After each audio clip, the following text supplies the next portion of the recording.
Hello everyone, I am very glad that you're joining this story. Subscribe, like, and comment. Enjoy the story, smile more often. I turned 39 on a Thursday evening, and like every other birthday I can remember since I was old enough to buy my own beer, I ended up footing the bill for my own celebration. Don't get me wrong, I wasn't expecting confetti or some teary speech, but a dinner I didn't organize or pay for would have been a nice change. We were at this overpriced Italian place with cloth napkins folded like origami swans and a wine list that read like it was written in another damn language. My mother, Linda, had picked it because, of course, she wanted something classy for the photos she'd later post on Facebook with captions like, "So proud of my boys." As if we all lived in some picture-perfect sitcom and not in this slowly crumbling mess of a family. There were 10 of us around the table, including my parents, my brother Ryan, his third girlfriend this year, Jenna, or maybe it was Jessa, and a few extended relatives who only ever show up when there's free food and a chance to quietly judge my life choices. I had on a shirt I bought last week, not because I liked it, but because I knew they'd say something if I showed up in my usual beat-up flannel. Ryan, of course, arrived late, wearing sunglasses indoors and smelling like whatever cologne guys buy when they want to scream, "I leased a BMW I can't afford." He swept in like a goddamn movie star, kissed mom on the cheek, slapped dad on the back, and dropped into his seat like a king returning to his throne. And everyone laughed. Just like they always did. I've watched it for years now, this effortless way he commands attention, draws praise like a magnet, even when he's dead wrong. Especially when he's wrong. It's like gravity bends for him, and the rest of us just spin around trying not to fall. The waiter came around with menus, and the usual small talk started. "How's work? How's the house? Any girlfriends, Matt?" Always with that little lilt in their voices, like they already knew the answers, but wanted to hear me squirm through them. I work in IT. I own a modest little house. And no, there's no girlfriend. Thank you for asking for the third year in a row, Aunt Debbie. I filled the silence with sips of wine and fake smiles. I kept waiting for someone to say something, anything, that made me feel like I mattered. Then dessert came. Some overpriced tiramisu with a sad little sparkler jammed in the top. I didn't even like tiramisu, but nobody thought to ask what I wanted. They started the obligatory "Happy Birthday" song, half-hearted and off-key, and just as it finished, my dad stood up, glass of scotch in hand, clearing his throat like a priest about to deliver a sermon. I felt it then, deep in my chest, that stupid, hopeful itch. Maybe, just maybe, he'd surprise me. Maybe he'd say something about the time I took care of them when mom had surgery, or when I lent them money without asking for it back, or hell, just that I showed up. Maybe this would be the moment he saw me. But then he raised his glass and said, "To the child who never disappointed us, your brother." And the room froze. I blinked, smiled too fast, and looked around. No one said a word. Mom gave that tight-lipped grin she always did when things got uncomfortable, as if she could smile the awkwardness away. Ryan lifted his glass and nodded, like he wasn't surprised at all. Of course he wasn't. That toast was custom-made for him, like everything else in this family. And just like that, my dad spit on my entire life in front of 10 people holding champagne. I didn't even hear the rest of the speech. Something about perseverance and talent, and how Ryan always made them proud. I just stared at the melted mess of a dessert in front of me, and I swear I could feel the blood draining from my face. Years of birthdays blurred together in my head, Ryan's parties with cakes shaped like guitars and rented bounce houses when we were kids, his graduation dinners, his engagement celebration that turned into a family reunion. And then my birthdays. Usually a card. Sometimes not even that. They had no idea what I had done for them. How many bills I'd quietly paid when Ryan flaked. How many nights I stayed up worrying when they called about a small favor that always turned into a $3,000 check. I never made a scene. Never complained. I was the one they could count on because they never gave me the option not to be. So I reached for my phone. I had the receipt for everything they pretended never happened. A little over a month ago, both of them had called me in a panic. Ryan had racked up gambling debts again, this time to someone who wasn't sending friendly reminders. They needed money. Fast. 10,000. Wired by morning. Dad sounded desperate. Mom sounded like she might cry. I sent it. Of course I did. And I recorded the call. Not because I planned to use it, but because I was tired of being the family's dirty little secret, the one who cleans up the mess while they sing praises to the man who lit the fire. I stared at the lock screen for a second, finger hovering over the play button. My chest was tight. My throat burned. I could have just let it go. Like always. Laughed it off, made a joke, swallowed the insult with the rest of the bitter wine. But this time I wanted them to choke on it. I didn't say a word as I unlocked my phone, my hands steady in a way that surprised even me, considering I was about to do something I'd never done before, force my family to face the truth they'd buried under years of fake smiles and polite lies. I scrolled quickly, past the apps and texts, until I found the little file I had saved in a folder called In Case I Snap. The name had started as a joke, some grim humor I used to survive the quiet bitterness, but now it felt like prophecy. The table was still humming with awkward laughter and raised glasses when I tapped the screen and let the audio play through the small speaker of my phone, placing it gently in the middle of the table like a goddamn time bomb. The voices came instantly familiar, but different now, echoing out of that tiny machine like ghosts at a seance. Matt, my dad's voice came first, tight, tense, uncharacteristically pleading. I wouldn't be calling you if it wasn't serious. Your brother's in a tight spot again. He needs 10 grand. By tomorrow. It's not like last time. This guy's serious. Then Mom chimed in, softer but equally urgent. Honey, we know it's a lot, but you're doing well, right? You said work's been good. We don't know what else to do. Please, for your brother. Just one more time. There it was. Laid bare. No spin, no justifications, no way to pretend it didn't happen. The same parents who just toasted to their perfect son had begged me for money to clean up his mess less than a month ago. And now, right there in front of everyone, the truth rang out loud enough to cut through years of denial like a razor to a curtain. Forks dropped. Glasses froze midair. You could feel the air get sucked straight out of the room like someone opened a vacuum over the table. My mom's hand went to her mouth as if she could stuff the words back in, pull them out of the air, erase them before they finished landing. Her fork hit the plate with a sharp metallic clang, like a gavel striking judgment.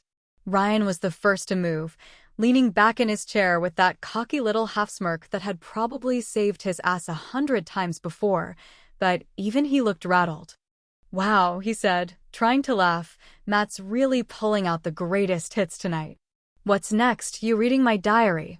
His laugh died halfway through, swallowed by the silence pressing down on all of us. My father didn't say a word. He didn't move. He just sat there, jaw set, eyes on me like I was something he didn't recognize anymore. And maybe I wasn't. Maybe I'd finally become the version of myself I'd been hiding for years, the one who was done taking punches just to keep the peace. You ever notice how quiet a restaurant can get, even when it's full of people? That weird hush, like everyone feels they're witnessing something they're not supposed to see?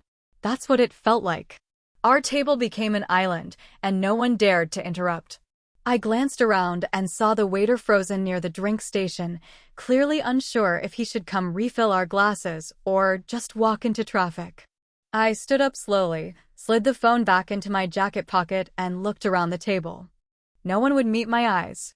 Not even Ryan, who now looked more like a cornered dog than the golden child. I've paid your debts, I said, my voice low but steady, cleaned up your messes, and swallowed every insult you've ever thrown my way.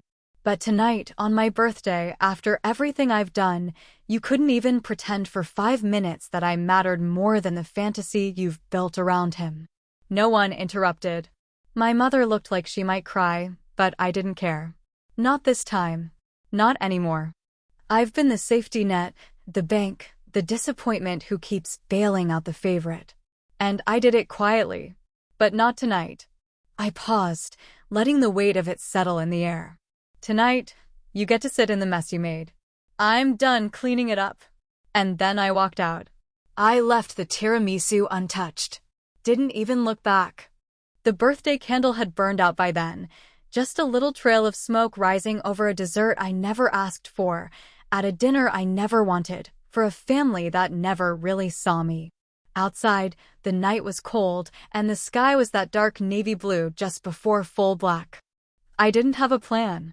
Didn't know where I was going. But for the first time in a long time, I wasn't carrying their weight on my back. What would you do if your own parents humiliated you on your birthday after begging you for money behind closed doors? Drop your thoughts below. I'm still trying to make sense of it. Because in that moment, walking down the street in my too tight shoes, with my phone heavy in my pocket like a loaded gun, I realized this wasn't just about the toast. It wasn't even about the money. It was about years. Decades. The way some people smile when they slice you open and call it love. And I wasn't going to bleed for them anymore. People love to pretend that childhood doesn't shape you, like we all just hit 18 and suddenly become these blank slates with adult responsibilities and no baggage, but I'll tell you straight. Most of what went wrong between me and my family started way before I had my first beer or filled out my first tax form. It started with 2 bedrooms down the hall from each other and 2 wildly different sets of expectations. One for Ryan. One for me.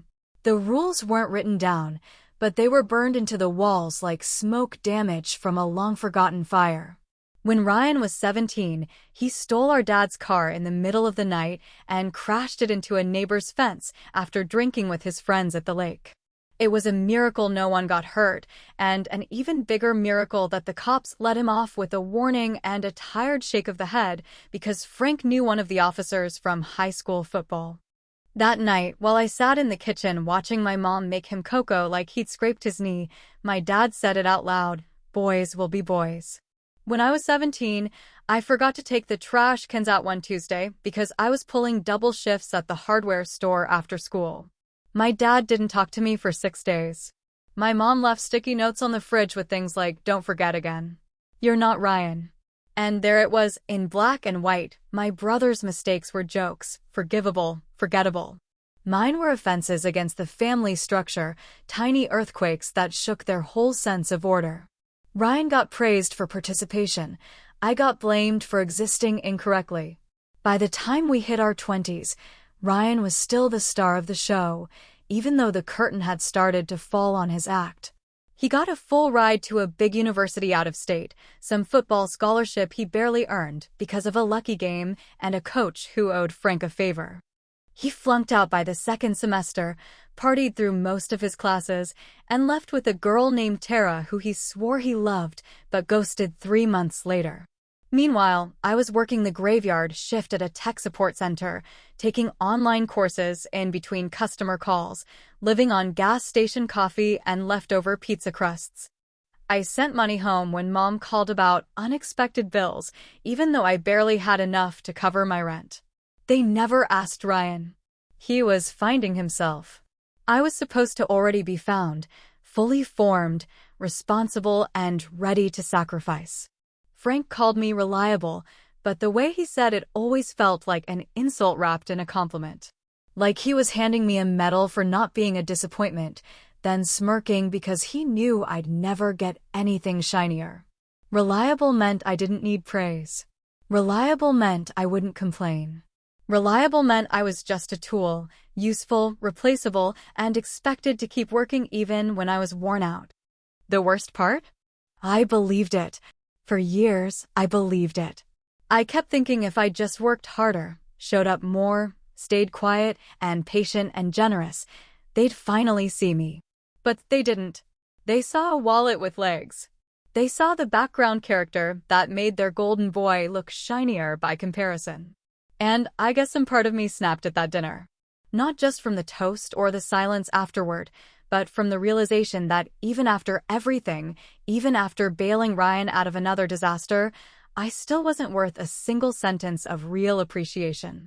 They saw the damage he caused and still called him the better son. I cleaned up the wreckage, and they never even noticed the blood on my hands. So when I left that restaurant, I wasn't just walking away from a shitty birthday. I was walking away from the story they kept writing me into without my permission. I had barely been home for 2 hours, still wearing the same shirt, still trying to breathe through the lingering rage, when I heard a knock at the door. Not a polite knock. Not a neighborly knock. It was the kind of pounding that makes you think someone's about to break in or throw up on your porch. I opened the door, and there he was, Ryan, leaning on the frame like the night air might knock him over. His eyes were glassy, his breath smelled like whiskey and something cheap, and his shirt was wrinkled like he'd slept in it since Tuesday. He looked like a man who lost something but hadn't figured out what yet. "You had to make a show out of it, huh?" he slurred, pushing past me before I even said a word. I didn't stop him. I just watched him stumble into my kitchen like it was his, knocking over a chair in the process. "You always wanted to be me," he said, pouring himself water like it would somehow fix the poison in his system. "Admit it. You're jealous. You always have been." I laughed, not because it was funny, but because it was so wildly delusional it felt like satire. Jealous of what? The bankruptcy? The rehab visits? The 3 girlfriends in 12 months? Enlighten me, Ryan. He slammed the glass down on the counter, splashing water everywhere. "At least people love me," he said, voice cracking. "At least they care. They care about who they think you are," I said quietly. "You've fooled everyone, including yourself." He stared at me, breathing heavy like he'd run a marathon through his own ego. For a second, I thought he might hit me. For a second, I hoped he would. Maybe then we get it over with. Maybe then it wouldn't just be words flung like grenades in a war neither of us signed up for. But instead, he picked up a half-empty bottle of whiskey I'd left on the counter from last weekend and tucked it under his arm like a trophy. "You're not the hero you think you are," he said, walking back toward the door. "No," I said, my voice like gravel, "but at least I'm not a goddamn liar." And he left. No apology. No thanks. Just a mess, as always, left for me to clean up. But this time, I didn't. I just stood there, listening to his footsteps fade, and I didn't move a muscle. Because something told me this wasn't the last knock I'd hear. It was just past midnight when the second knock came, softer than before but no less insistent, the kind of knock that carried weight behind it, not from force, but from the history it dragged along. I knew it was him before I even moved. There was a rhythm to Ryan's chaos, a beat I'd learned to predict over the years like a bad song you hate but can't stop humming. I'd barely managed to change out of my dress shirt, hadn't even touched the leftover pasta I'd boxed from the restaurant, and still the night wasn't done chewing through me. The door creaked as I opened it, and there he was again, Ryan in full wounded hero mode, standing in the dim porch light with that look he wore so well, half smug, half shattered, like a man who'd just lost a game he thought he was winning. He was still drunk, maybe more than before, the kind of drunk that makes you think you're wise instead of just loud. His hair was a mess, his eyes were glassy, and his expression had that strange mixture of defiance and desperation I'd come to associate with his lowest moments. "Came back to finish the performance?" I asked, not moving to let him in. The cold air rolled between us like a third party in the conversation. He didn't answer right away, just stared at me, lips twitching like he wanted to say something clever, but forgot the punchline halfway through. Then, with a little shrug, he leaned one shoulder against the doorframe and said, "You're jealous. Admit it. You've always wanted to be me." The sentence hit harder than I expected, not because it was true, but because it was so laughably wrong that it made me want to scream. I clenched my fist without realizing it, felt the heat rush up my neck, and for one wild second, I almost swung at him, not out of rage, but out of years, decades, of being told I was less than. Being compared to a man who couldn't even keep a job or a relationship for more than 6 months without burning it down. But I didn't punch him. I took a deep breath and stepped back, not to let him in, but to let myself breathe. I wasn't going to give him that satisfaction. Not tonight, not anymore. "You really think I wanted your life?" I asked, shaking my head. You think I wanted to be the one who disappointed everyone but still got applauded for showing up? He pushed off the doorframe and stumbled inside, uninvited but determined. At least people give a damn about me, he snapped.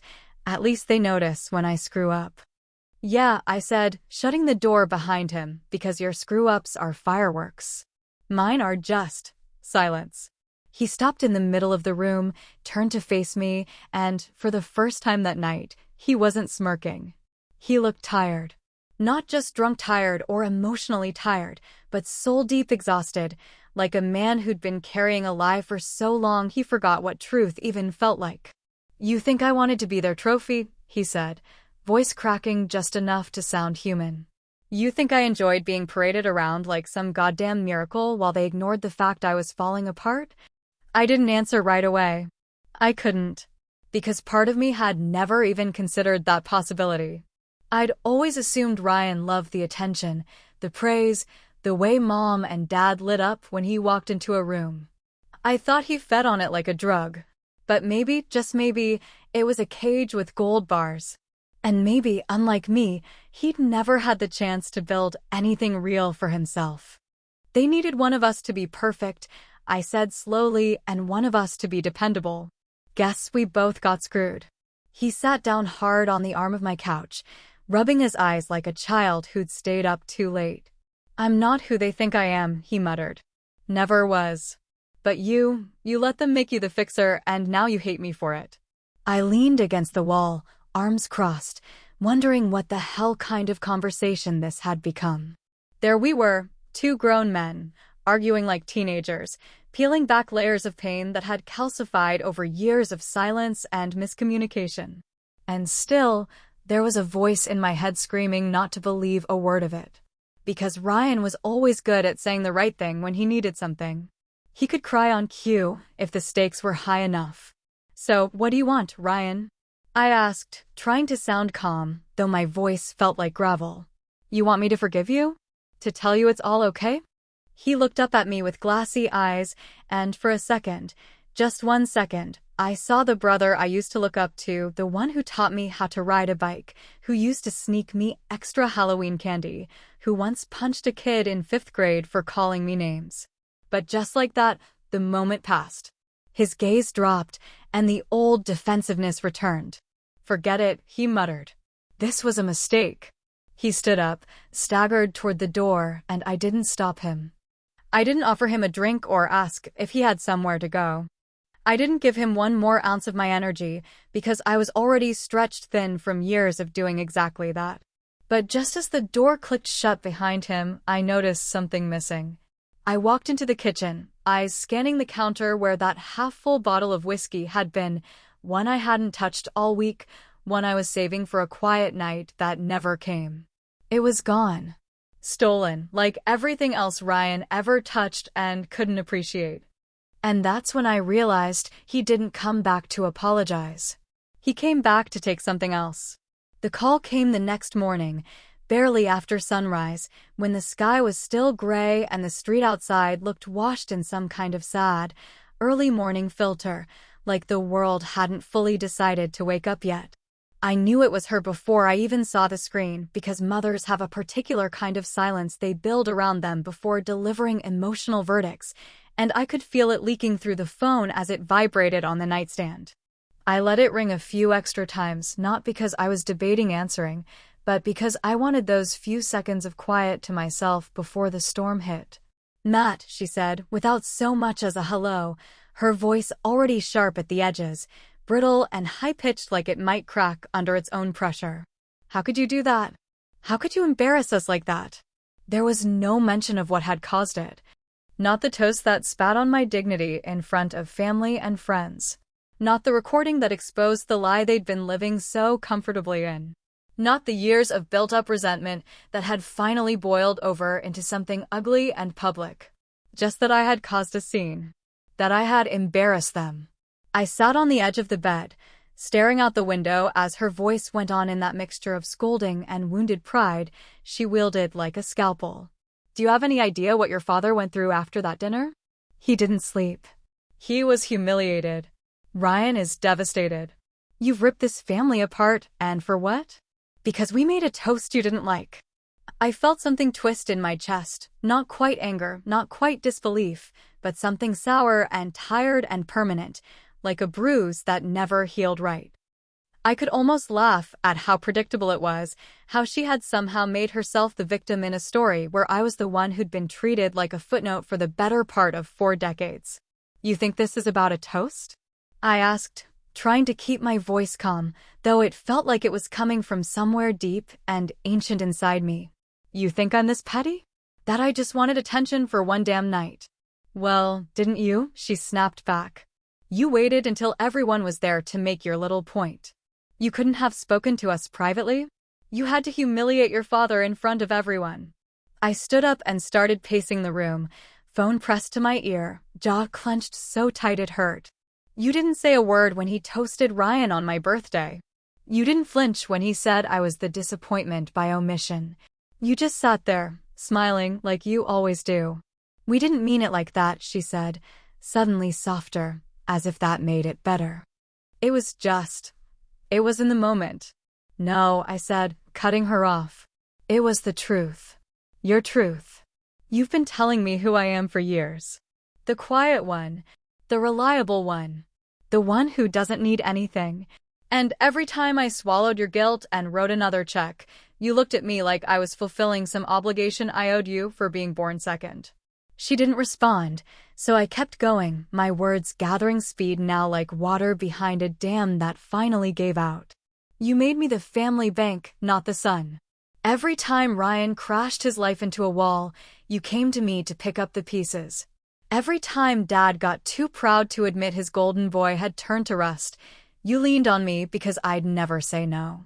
And you never once asked if I was okay. Never once thanked me without a favor on its heels. You're being dramatic, she whispered, and I could hear her beginning to cry. But this time, the guilt didn't land. It missed me completely, like a dart thrown at a wall someone had already walked away from. I felt nothing, not the usual twist in my stomach, not the crushing weight of being the bad guy, just an empty, calm clarity that scared me with how good it felt. Goodbye, Mom, I said quietly. I mean that. And I hung up. The silence that followed was strange, not peaceful exactly, but clean, like the air after a thunderstorm when everything still smells like ozone and broken branches. I stood there for a long time, staring at the phone in my hand, not because I expected her to call back, but because I was waiting for the old version of myself to resurface, the one that would have called her back to apologize, the one that would have said, "You're right. I went too far." But he never showed up. Instead, I made coffee. Strong, black, no sugar. I sat at the kitchen table, finally tasting the bitterness I'd brewed 100 times before but never fully acknowledged. And then, without even thinking, I opened the drawer where I kept all the stuff I hadn't gotten around to dealing with: bills, unopened mail, receipts, those pens that only work when you need to write on something unimportant. That's when I saw it. An old envelope, yellowed at the corners, addressed to me in handwriting I recognized instantly, my father's. But it wasn't recent. The postmark was dated almost 10 years ago. I didn't remember receiving it, didn't remember ever reading it, and the fact that it was in that drawer made me think I must have shoved it away during one of the dozens of times I'd moved apartments or cleaned in a hurry. I stared at it for a long minute, just holding it in my hand, fingers running over the edges, wondering what kind of man writes a letter and never sends it. Or worse, writes a letter, mails it, and pretends it never existed. I opened it slowly, carefully, almost afraid the paper might disintegrate in my hands. The handwriting inside was uneven, like he'd been drinking or just didn't care to steady his hand. It started without a greeting. "No, dear Matt. No, son. Just straight into it. I know we've never said things the way we should. Ryan is weak, and you're strong. That's why we lean on you. If we ever showed you love the way you deserve, I'm afraid you'd stop carrying us. And the truth is, we need you to carry us." I read it twice. Then a third time. I sat there, letter in hand, coffee cold beside me, heart racing but not in fear, in anger. Not hot anger. Not the kind that burns bright and disappears. This was cold fury. The kind that settles deep in your bones, that changes the way you see everything that came before. They didn't love me less because I lacked something. They loved me less because I didn't. Because I was strong enough to be ignored, to be used, to be their lifeline while they wrapped their arms around the one who kept drowning. And in that moment, I understood something ugly and permanent. They never wanted a second son.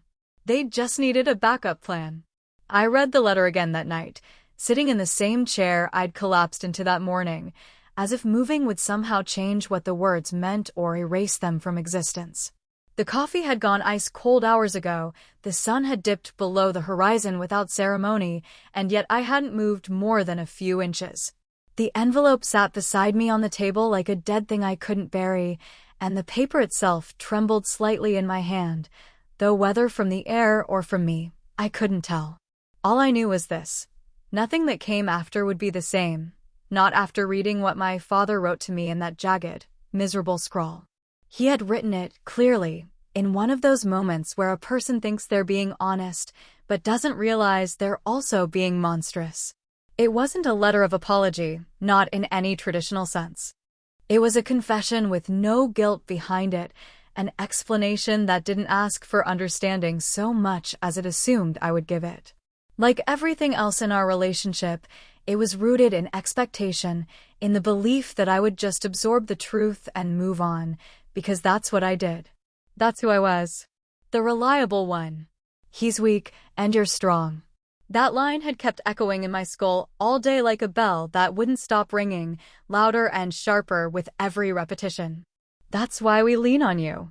The words had been meant as flattery, or maybe just justification, but the more I turned them over in my mind, the clearer it became that this wasn't strength they admired, it was convenience. My strength didn't earn me love. It earned me responsibility. It earned me silence and burdens and the honor of being the one who got left behind to sweep up the shards while they clapped for the boy who kept smashing everything in sight. And then came the worst line, the one that drilled straight through my chest like a nail to the sternum. If we showed you love, you'd stop carrying the weight. That was the moment I stopped seeing myself as neglected and started seeing myself as manipulated. It wasn't that they didn't know how to love me. It was that they chose not to. Out of fear. Out of strategy. Because loving me might have given me permission to stop sacrificing everything I had for a family that only remembered I existed when their house of cards started trembling again. This wasn't a case of a father who didn't know better. It was a conscious choice. They withheld affection like it was currency, and they kept spending mine to keep Ryan from going bankrupt in every sense of the word. Every warm word, every soft gesture, every birthday toast they gave to him instead of me, it was a calculated investment in keeping me in my place. I don't know how long I sat there just breathing through it. The kind of breathing you do when it feels like if you stop, even for a second, the pain might finally crash through and break something permanent inside you. It wasn't rage that I felt. It was betrayal on a level I didn't have a name for. The kind of betrayal that makes you question whether anything you remember was ever real. Whether any of the laughs, the dinners, the family photos were anything but stage props in a show built around one golden sun and one invisible support beam. Eventually, my phone rang. I almost didn't answer. I thought it might be Mom again, maybe already switching from tears to guilt to her usual half-hearted attempts at peacekeeping. Or worse, it could have been Ryan with some sob story, drunk again, calling to remind me how awful I was for playing that recording, for making his mess public, for stepping out of my assigned role. But the number on the screen wasn't one I recognized. It was a local area code. No name attached. I picked up and said nothing at first. Just listened. "Is this Matthew Carter?" The voice on the other end asked, crisp and professional, the kind of voice that already sounded like it came attached to a suit. "Yes," I said slowly, wary. "Who's this?" "This is Rachel Myers, calling on behalf of Jefferson and Blake Legal Associates. I'm representing Mr. Ryan Carter in an ongoing matter regarding a defaulted personal loan. I understand you're listed as a co-signer." My blood turned to ice right there. What? I asked, standing up now, the letter falling from my lap and landing on the floor like some twisted punctuation mark. According to the signed documents, she continued, clearly reading from a script or a file, you co-signed a loan with Mr. Carter approximately 14 months ago for the amount of $25,000. Unfortunately, the loan is now over 90 days delinquent, and the financial institution is initiating collections proceedings. We're reaching out to you as the secondary responsible party. I couldn't even form a full sentence. That's not possible. I never signed anything. There was a pause. Not hesitation, just the kind of practiced pause people in her position give when they've heard every excuse in the book. Well, we have a scanned copy of the signature on file, and it matches the ID Mr. Carter provided. If you'd like to dispute the validity, I can give you the information to begin that process, but in the meantime, you are legally liable for the outstanding amount. My mouth was dry. My mind was running 100 miles a minute. There was no way I signed anything. I would have remembered. I always read the fine print. I never agreed to lend Ryan money formally. Everything had always been through texts, verbal requests, rushed bank transfers. But now I was on the hook for $25,000 on a loan I never touched. Can you send me a copy of the paperwork? I asked, my voice trying and failing to stay calm. I'll have it emailed to you within the hour, she said. Would you like me to confirm the email address we have on file? She rattled it off. My address. My name. My goddamn digital fingerprints all over something I'd never laid eyes on before. He'd done it. Ryan had forged my signature. Or worse, he'd copied one of the times I'd signed something else and repurposed it. I thanked her. I hung up. I didn't even finish the call with a goodbye. I just stood there, in the middle of my living room, staring at the carpet like it might open up and swallow me whole. There was no question anymore. They never planned on treating me fairly. And now it wasn't just about feelings. It wasn't about favoritism or unspoken wounds. Now it was legal. Now it was war. The office smelled like printer toner and quiet desperation, the kind of place where truth gets strangled by process, and the walls are padded with legal terms designed to make justice feel like a negotiation instead of a right. I sat across from the lawyer, a man in his 50s with thinning hair, a silver wedding band, and a practiced empathy in his voice that felt more like muscle memory than anything genuine. His name was David something. I barely caught it when he introduced himself, too busy holding back the urge to shake, to scream, to disappear. My whole body felt like a live wire humming with the realization that this wasn't just a family problem anymore, it was criminal. It was written in ink. It had consequences. He slid the document across the table, the one with my forged signature on the bottom in a pen I never held, under a date I couldn't remember, beside terms I had never agreed to. And yet, there it was, my name in black ink, looped and slightly tilted, just enough like mine to fool a tired bank clerk or an overworked notary. Ryan had been smart enough to copy it, but not smart enough to cover his tracks completely. The handwriting wasn't mine. The email trail wasn't mine. None of it was mine, except for the weight of the debt now wrapped around my neck like a noose. Do you want to press charges? David asked, folding his hands and leaning back like this was a routine traffic ticket or a late payment issue instead of a betrayal that had cracked my entire life down the middle. He didn't flinch when he said it. His voice was calm, measured, like he'd asked this question 100 times and already knew the kind of man who said no. He assumed I would say no. He assumed I'd say, it's my brother. We'll handle it internally. He assumed I'd ask for time, make some excuse, pretend this wasn't real. He assumed, like everyone else, that I'd do what I'd always done, keep the family from falling apart while they set fire to the walls. But this time I didn't blink. Yes, I said, my voice quiet but certain. I want to press charges.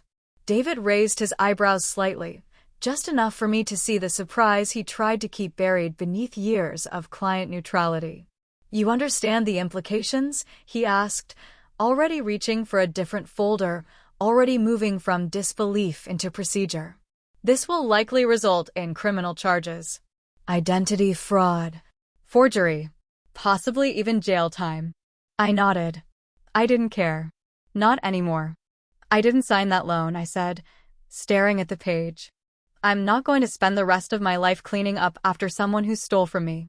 He didn't press further. He just started talking about next steps, evidence, statements, how they'd subpoena bank records and verify the signature against prior documents. I barely heard any of it. My ears were ringing, my mind racing with every time I'd said no to myself so Ryan could have a yes. Every time I'd turned down vacations, put off buying a better car, skip nights out, because I was bailing him out of another disaster. But this? This wasn't just recklessness. This was theft. This was betrayal on a level I couldn't walk back from. Word got around fast. It always does in families like mine, the ones that never talk directly but somehow manage to spread gossip like wildfire. Mom called first, of course. Her voice was already shaky when I answered, and for a moment I almost hung up, but I stayed on the line, more out of morbid curiosity than anything else. Matt, she said, her voice breaking. Please tell me it's not true. Please tell me you didn't go to the police. I didn't bother dancing around it. He forged my name, Mom. He put me in $25,000 of debt without asking. What the hell do you want me to do? He's your brother. She cried, like that was some kind of get-out-of-jail-free card. You don't ruin your brother's life over a mistake. That's not a mistake, I said coldly. That's a felony. She started sobbing, the kind of theatrical crying she'd use when she wanted the conversation to end before it really began. We're a family. We're supposed to take care of each other. This will destroy us, Matthew. You're destroying us. I'm not the one who forged a signature, I snapped, louder than I intended. I'm not the one who lied, stole, and expected everyone to just clap afterward. She kept crying. I hung up. 10 minutes later, the phone rang again. Dad. I didn't want to answer it.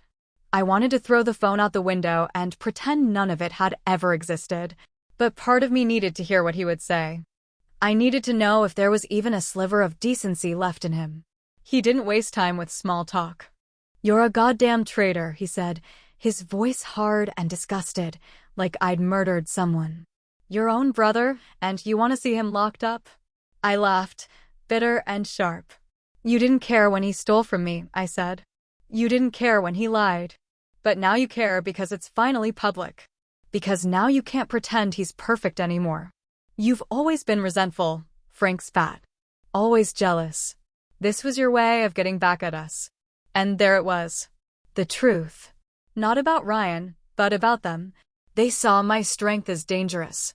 They saw my silence as resentment waiting to explode.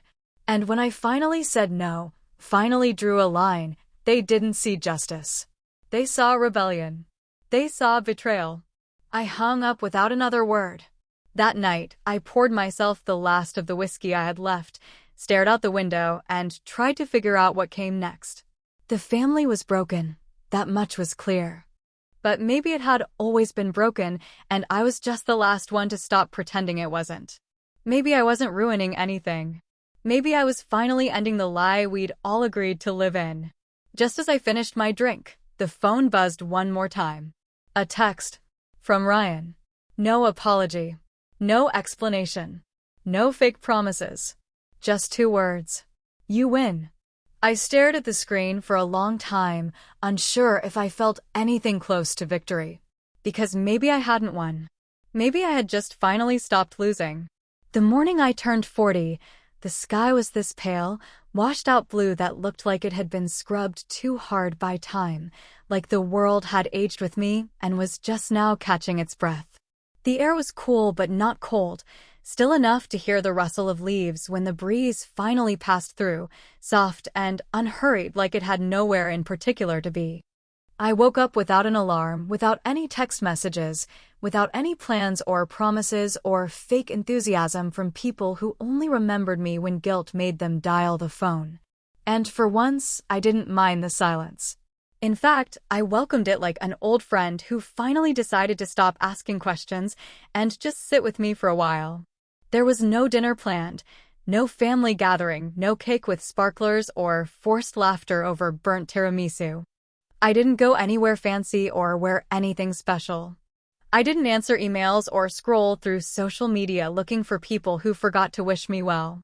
I just got up, made my coffee the way I liked it, black and bitter, no sugar, no cream, and sat on the back porch of my small, quiet house, letting the morning sun hit my face like a gentle slap from the universe, reminding me I was still here. Still standing. Still breathing. Not winning, maybe, but not losing anymore, either. It had been 1 full year since that night. Since the toast. Since the recording. Since the knock on my door and the letter in the drawer and the final line in the sand I drew with a pen, not a voice. A lot had changed, though not in the ways people expect when they think of change. Ryan never went to prison, though the charges went far enough to force some consequences. He ended up in court-mandated counseling and had to repay a portion of the loan after the bank threatened to go after him directly. I got off the hook financially, thanks to a good lawyer and the fact that deep down, even the system could smell the fraud when it finally opened its eyes. My parents stopped calling. Not immediately, not dramatically, just a slow fade out like a song you've heard 100 times that no longer hits the same. First came the cold calls, then the guilt trips, then the long silences. At some point, they stopped pretending I'd changed my mind, and I stopped pretending I was waiting for them to.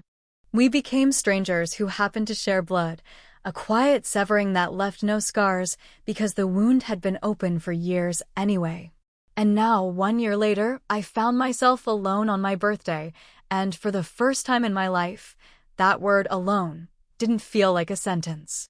It felt like a choice, a boundary that held, a space I carved out for myself where no one could demand more than I had to give. I spent most of the day doing small, simple things. I cleaned the kitchen. I reorganized the drawer where the letter used to be, though I kept the envelope. Not to read it again, but as a reminder. A symbol of what happens when silence goes unchecked, when loyalty turns into servitude, when strength is exploited instead of honored. I walked through the neighborhood park just after noon, nodded at a few strangers, let the world move around me without needing anything from it. I felt like a man slowly rebuilding himself from the edges inward, with no blueprints, no rush, and no pressure to finish. Sometime around late afternoon, I found myself digging through an old storage bin in the hall closet, one of those boxes you tell yourself you'll organize someday, but never do. It was full of tapes, burned DVDs, outdated cables, and photos stuck together from heat and time. Near the bottom, under a pile of tangled cords and a broken remote, I found an old home video labeled Ryan's 10th birthday. It was in my handwriting, from back when I still thought keeping those memories mattered. Back before I understood what those parties really meant. I almost put it back without watching, but curiosity, or maybe nostalgia, made me pop it into the dusty old player I kept for no good reason except moments like this.